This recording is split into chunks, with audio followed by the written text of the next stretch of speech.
Bismillahirrahmanirrahim. Assalamualaikum warahmatullahi wabarakatuh. Rabbi shrah li sadri wa yassir li amri wahlul 'uqdatam min lisani yafqahu qawli.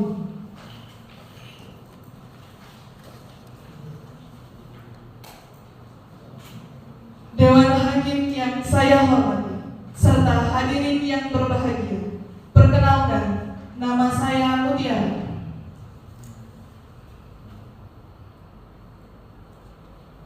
Pada kesempatan kali ini, izinkanlah saya untuk mengajak Bapak Ibu sekalian untuk mengkaji dan menjelaskan lebih dalam lagi mengenai fenomena-fenomena yang sering terjadi di tengah-tengah masyarakat saat ini. Di tengah arus modernisasi yang telah mempengaruhi sendi-sendi kehidupan manusia, muncul berbagai perilaku masyarakat.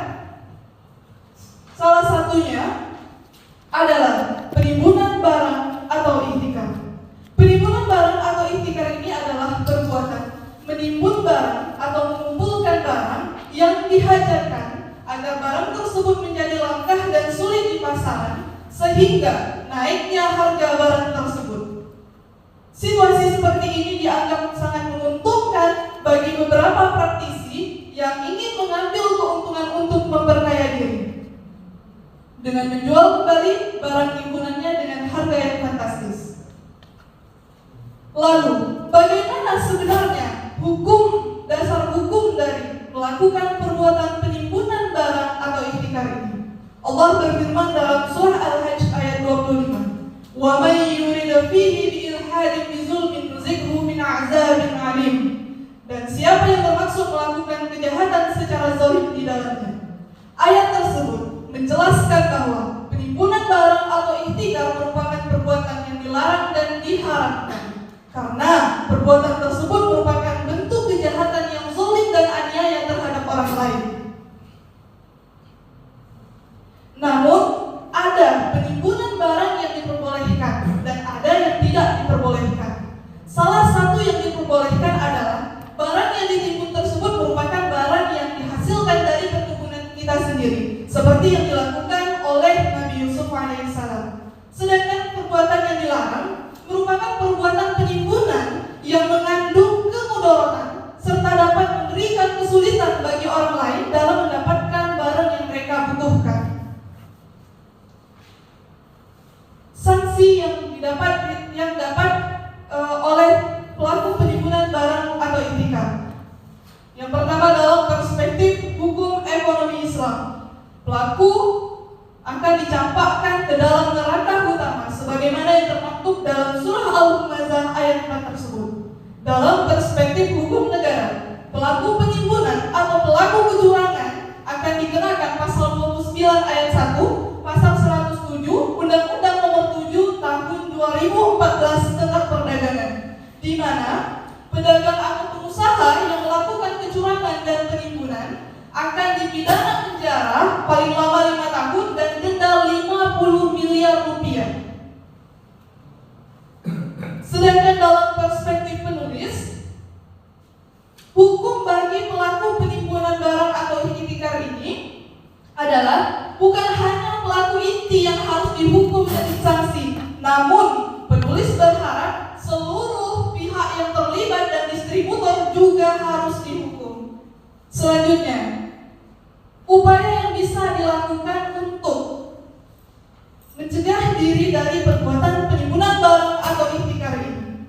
Salah satunya adalah menanamkan sifat jujur, menanamkan kesadaran diri, menanamkan rasa syukur, menanamkan sikap zuhud dan sikap saling tolong-menolong. Sebagai manusia yang beriman dan bertakwa kepada Allah Subhanahu wa Ta'ala, hendaklah kita mempunyai etika untuk berbuat saling tolong-menolong dalam kebaikan dan ketakwaan kepada Allah Subhanahu wa Ta'ala, serta menjauhkan segala sesuatu perbuatan yang dapat menimbulkan kemudaratan dan kesulitan bagi orang lain. Sekian yang dapat saya sampaikan, lebih dan kurang mohon dimaafkan.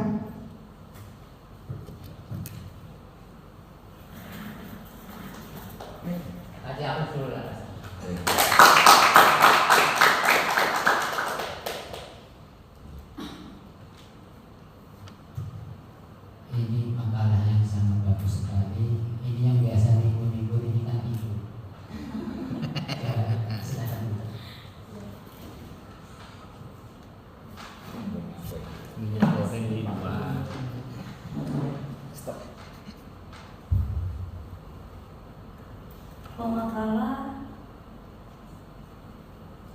Satu pertanyaan awal dari saya, kenapa saudara memilih judul penimbunan barang ikhtikar dalam kacamata ekonomi Islam? Jadi, terima kasih sebelumnya Ibu sudah memberikan pertanyaan. Saya mengambil judul penimbunan barang atau ikhtikar dalam kacamata ekonomi Islam ini adalah berawal dari memang dari tahun ke tahun dan hampir setiap tahun penimbunan barang atau ikhtikar ini merupakan kasus yang memang marak terjadi di tengah-tengah masyarakat. Walaupun itu sekalipun di tengah krisis ekonomi ataupun di tengah kesulitan masyarakat, pelaku-pelaku penimbunan ini sering muncul dan bertebaran menambah masalah di tengah-tengah masyarakat. Oke. Kemudian, apa hubungannya dengan kacamata ekonomi Islam? Kita kan tahu nih bahwa menimbun barang itu, jangankan kita berbicara dalam perspektif ekonomi Islamnya, kita berbicara di hukum negaranya saja kan sudah tidak boleh, ya kan? Berarti kan sudah jelas nih, kalau dalam kacamata ekonomi Islam ini sudah jelas tidak boleh. Jadi kalau saya melihat judul saudara ini seperti memaksa. Kita kan tahu nih. Jadi kalau orang melihat judul saudara, oh menimbun barang ini sudah jelas haram. Kita bahas dalam kacamata ekonomi Islam, kan sudah jelas. Kita kalau membahas dalam kacamata ekonomi Islamnya kan sudah jelas haram. Tadi saya dengar saat saudara mempresentasikan bahwa ada penimbunan barang yang dibolehkan di dalam Islam yang pernah dilakukan oleh Nabi Yusuf. Di makalah saudara ada nggak dicantumkan? Saya nggak ketemu. Baik, terima kasih Bu. Di makalah ada dicantumkan di bagian penimbunan barang atau barang yang diharamkan menurut para ulama. Ada beberapa di dalam kriteria di halaman 9 di bagian A. Ya, itu yang diharamkan. Tadi kan Ya. kita ini kan sekarang mau bahas, kita sudah tahu menimbun barang itu haram. Tapi kita bahas lagi dalam konsep, dalam perspektif kacamata ekonomi Islam. Sebenarnya kan orang sudah tahu nih, ketika orang membaca judul saudara aja, oh kan sudah jelas menimbun barang itu tidak boleh. Tapi saya agak sedikit menggelitik di pikiran saya mendengar pemaparan dari saudara tadi bahwa menimbun barang yang diperbolehkan itu pernah dilakukan oleh Nabi Yusuf. Nah, menurut saya itu harus dicantumkan di makalah saudara ini. Jadi ada poin plusnya, poin positifnya. Kalau kita hanya membahas tentang penimbunan barang diharamkan, nah itu saya rasa sih kayaknya biasa aja kan. Tidak ada yang wah, tidak ada yang luar biasa.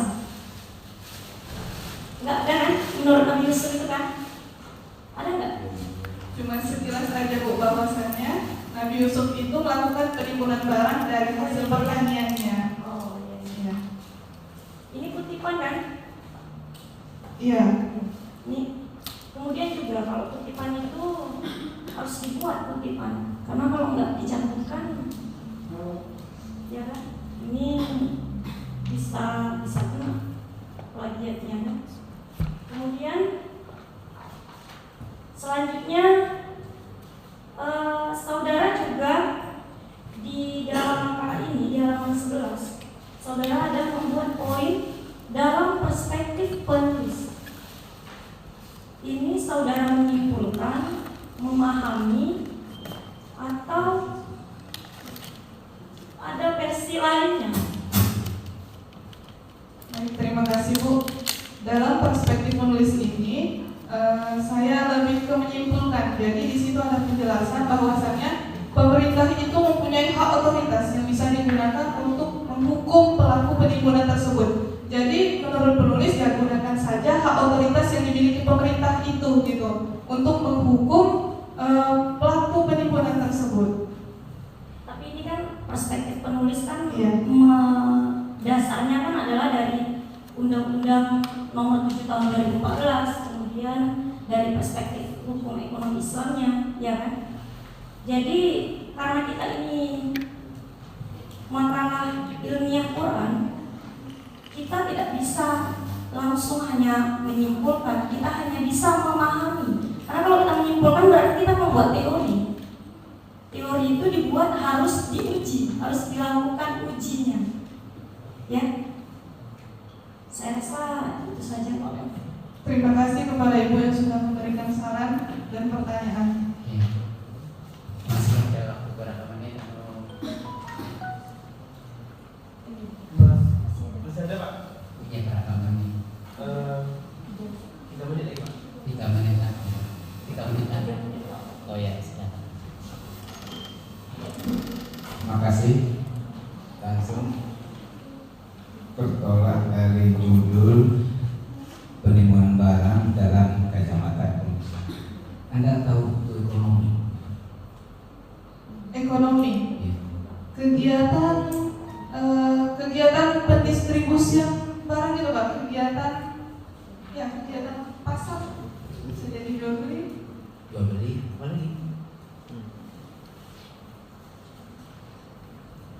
Sebatas itu Pak. Sebatas itu.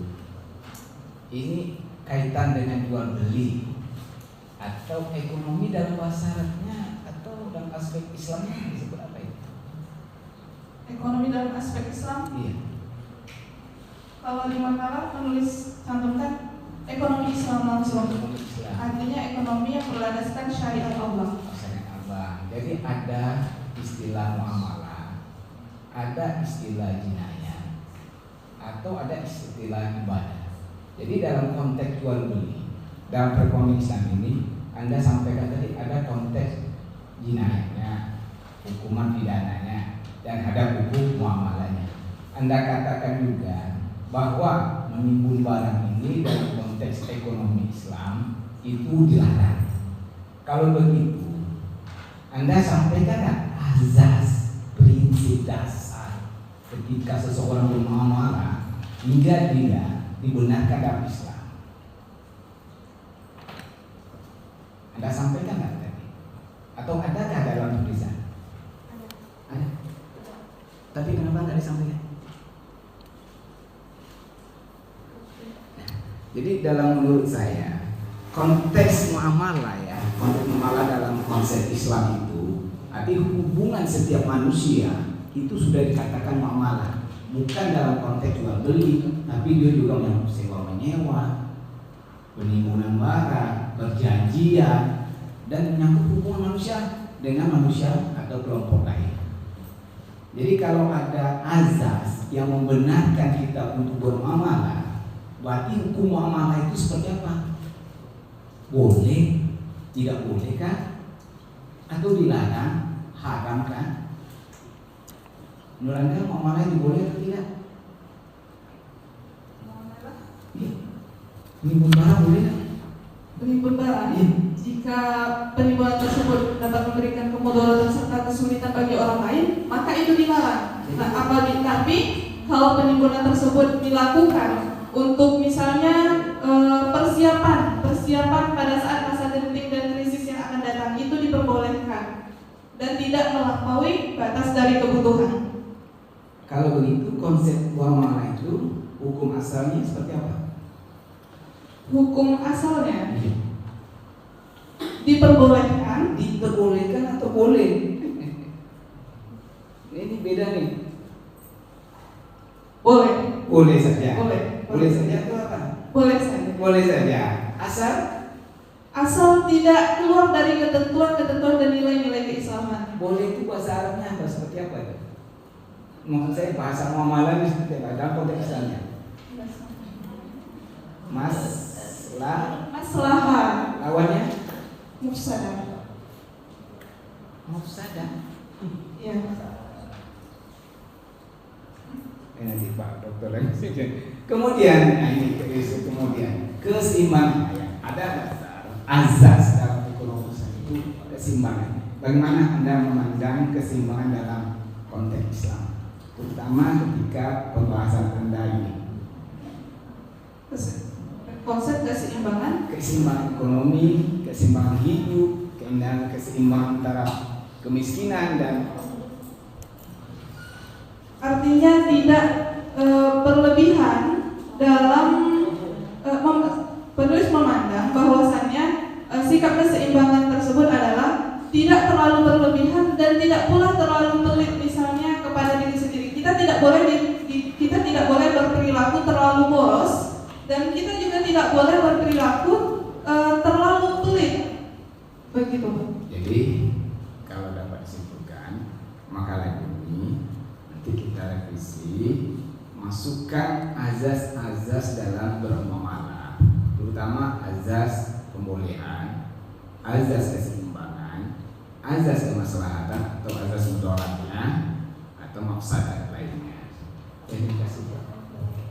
Terima kasih kepada Bapak yang sudah memberikan saran dan pertanyaan. Ya, jadi kata-kata menimbun itu kan ya perlu dipetakan. Ada ibu menimbun boleh enggak, pemerintah menimbun boleh enggak, tetangganya itu ada tetangga jualan sama-sama beli, yang A laris cepat habis, yang B tidak laku-laku, pas waktu pasar beli dia laku. Apakah itu kategori menimbun? Jadi bahasa-bahasa menimbun itu namanya sepele, tapi kalau bahasanya tidak dioperasionalkan dengan jelas, kriterianya seperti apa, ciri khasnya seperti apa, ya jadi buyar, jadi meloncat-meloncat. Jadi kan titiknya di sini itu membahas menimbun, jelas kan menimbun secara detail. Sehingga ketika ditanya nimbun itu, oh tidak boleh, poin boleh, gitu. Ya, nanti kalau apa yang menjadi objek penelitian di sini jadi objek dalam menimbun, jelaskan secara mendalam, ya. Saya kira itu. Terima kasih Prof atas sarannya.